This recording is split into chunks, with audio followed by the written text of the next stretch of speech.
wabarakatuh. Selamat siang pemirsa, seputar info kini hadir di sela-sela aktivitas Anda. Bersama saya Rizkina Wulan yang akan memberikan berita-berita terkini dan teraktual pada Senin 20 November 2023. Pemirsa, Sekolah Menengah Kejuruan atau SMK bisa menjadi pilihan bagi siswa yang ingin langsung bekerja setelah lulus pendidikan menengah ke atas. Sebab, SMK adalah jenjang pendidikan tingkat menengah yang menyiapkan siswanya agar setelah lulus sudah siap terjun ke dunia kerja. Ternyata, ada beberapa jurusan SMK yang dibutuhkan banyak perusahaan swasta, BUMN maupun institusi negara. Salah satunya yaitu jurusan Rekayasa Perangkat Lunak. Sekolah Menengah Kejuruan SMK Negeri 1 Cilegon mulai meresmikan jurusan Rekayasa Perangkat Lunak pada tahun 2014, lebih tepatnya pada bulan Mei. Kita simak selengkapnya bersama saya Rizkina Wulan. Inilah berita selengkapnya. Ya, Ardina Restu Virginia di SMK Negeri 1 Cilegon akan memberikan laporan terkait dengan mengapa harus ada jurusan Rekayasa Perangkat Lunak di SMK Negeri 1 Cilegon. Baik, terima kasih Wulan. SMK Negeri 1 Cilegon ini mempunyai beberapa program keahlian, salah satunya Rekayasa Perangkat Lunak. Rekayasa Perangkat Lunak adalah satu bidang profesi yang mendalami cara-cara pengembangan perangkat lunak, seperti pembuatan, pemeliharaan, manajemen aplikasi pengembangan, manajemen kualitas perangkat lunak. Rekayasa perangkat lunak ini sangat berpengaruh bagi masa yang akan datang. Contohnya, beberapa di kehidupan kita akan digantikan oleh teknologi IT, dan kami yang akan menjalankan program tersebut. Baik, kami di sini sudah berada bersama Bapak siapa? Bapak Nasruddin. Baik, Bapak, saya izin bertanya, kapan sih jurusan RPL diresmikan? Jurusan RPL ini pertama kali diresmikan ya hasil rapat dulu bersama kepala sekolah terdahulu yaitu almarhum Haji Adnan, dan rapat dengan kajur TKJ dan guru-guru TKJ tepatnya tahun 2014 bulan Mei. Itu pertama kali diadain rapat dan persetujuan untuk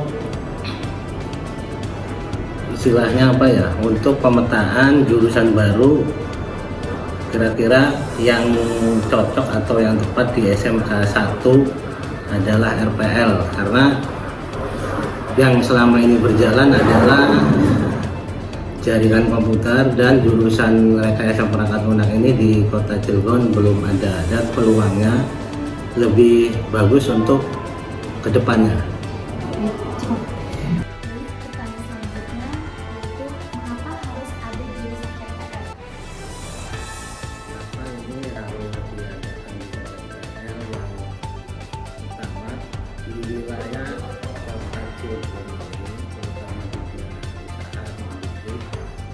Ini belum ada SMK yang membidangi bidang software engineering atau pembuatan aplikasi seperti Cilegon. Ini peluang sangat bagus. SMK 1 bisa jadi pelopor ya di Kota Cilegon. Itu tepatnya tahun 2014, dan peluang kerja ataupun beasiswa ataupun kerjasama dengan dunia industri atau usaha di Kota Cilegon ini sangat terbuka lebar. Hingga sekarang terbukti jurusan RPL ini masih banyak peminatnya, bahkan menjadi salah satu jurusan yang difavoritkan oleh siswa-siswi pendaftar dari alumni SMP ataupun SD. Pertanyaan selanjutnya adalah, siapa saja yang terlibat dalam peresmian jurusan RPL? Untuk peresmian sendiri, ini jurusan RPL ini tidak ada ya, jadi hasil musyawarah atau rapat guru-guru RPL dan guru-guru TKJ bersama kepala sekolah. Itu hanya penentuan rapat saja dan belum ada istilahnya apa ya, peresmian secara resmi. Dan waktu dulu masih menggabung ya dengan jurusan TKJ, gurunya pun masih double ya, jadi guru produktifnya ngajar TKJ dan ngajar RPL. Dan selanjutnya, di mana pertama kali peresmian jurusan RPL? Untuk pertama kali ya hasil rapat itu dengan kepala sekolah terdahulu ya, sebelumnya almarhum Pak Haji Adnan itu mengisyaratkan untuk membuka jurusan RPL, dan pertama kali secara lisan penunjukan kepala jurusannya Bapak langsung ya, dan didampingi oleh kepala jurusan TKJ yaitu Pak Bambang ya, Bambang DC. Waktu itu di ruang lantai 2 TKJ, sekarang digunakan ruangan AIJ ya. Sekitar bulan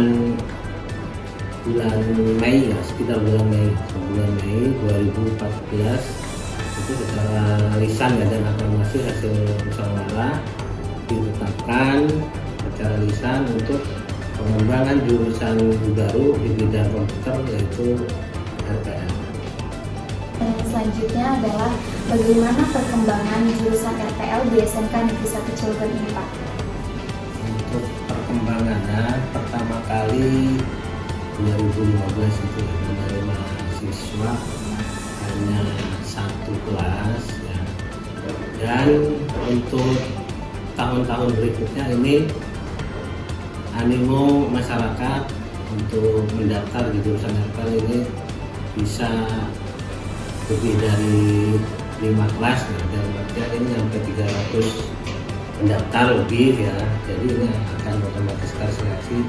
Dan setelah itu tahun kedua dan ketiga 2016 ini kita rutin menerima kelasnya 2 kelas, dan pernah waktu itu menjadi ya salah satu penunjukan dari kerjasama sekolah dan perusahaan, ada kelas industrinya, cuman tidak berlanjut lagi ya karena faktor kendala dari perusahaan.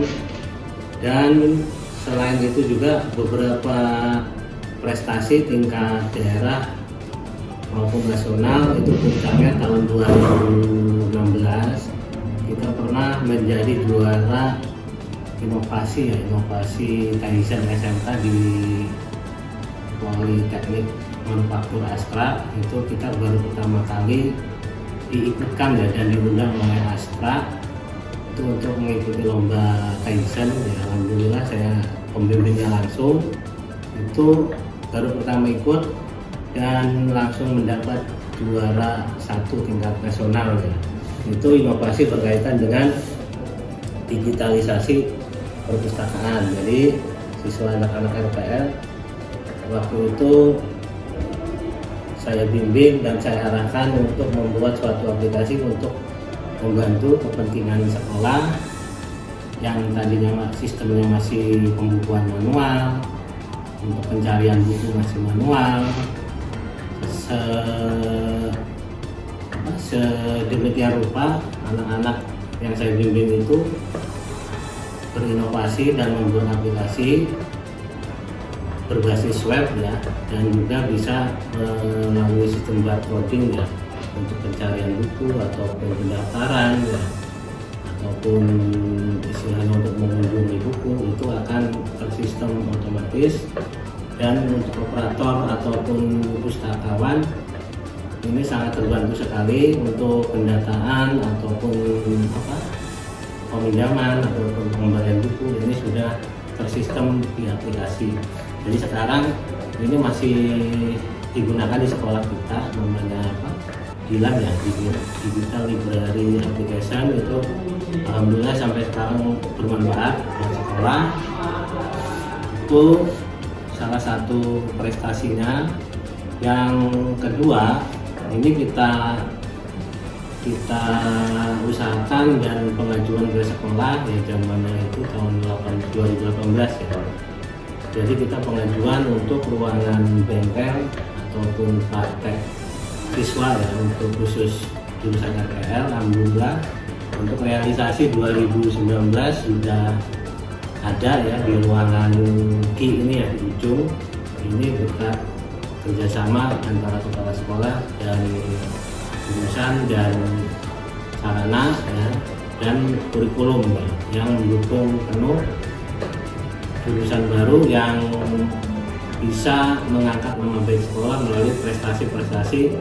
Selain Kaizen itu ada juga pernah lomba di Microsoft ya, ada 5 siswa kita masuk finalis ya. Terus ada juga beberapa alumni juga pernah mendapatkan juara-juara di tingkat daerah ya ataupun kota, itu lomba kompetensi ya, itu IT software maupun pemrograman web. Dan yang sekarang ini berlanjut di kepemimpinan Pak Haris ya, semenjak 2020 sampai dengan sekarang. Ini mungkin lebih banyak lagi, nanti boleh diwawancara atau ditanya ke beliau perkembangan yang terkini Pak Haris yang lebih. Ya, berita selanjutnya akan diberikan oleh Aminatus Syadiah di SMK Negeri 1 Cilegon yang akan memberikan laporan mengapa siswa lebih memilih untuk memasuki jurusan RPL daripada jurusan-jurusan lainnya yang ada di SMKN 1 Cilegon. Baik, terima kasih Wulan. Keahlian RPL sangat banyak sekali peminatnya dan banyak bibit-bibit yang akan unggul di SMKN 1 Kota Cilegon ini. Karena jurusan ini juga termasuk jurusan yang sangat langka dan banyak sekali peminatnya dan sangat bermanfaat bagi masa depan. Baik, di sini saya sudah bersama salah satu siswi dari jurusan RPL. Dengan atas nama siapa? Hilma Kamila Tunisa. Izin bertanya, mengapa harus diadakannya jurusan RPL menurut Anda? Jadi jurusan RPL itu sangat penting untuk menghasilkan profesi IT yang dapat memenuhi tuntutan industri teknologi yang terus berkembang. Selanjutnya, apa yang membuat Anda masuk ke jurusan RPL ini? Karena banyak peminatnya serta bermanfaat untuk masa depan. Terima kasih. Ya, jurusan Rekayasa Perangkat Lunak yang terfokus pada bidang IT sangat bermanfaat pada era digital seperti saat ini. Demikian yang saya laporkan saat ini. Saya Rizkina Wulan dan kru yang bertugas undur diri. Terima kasih. Selamat siang dan sampai jumpa.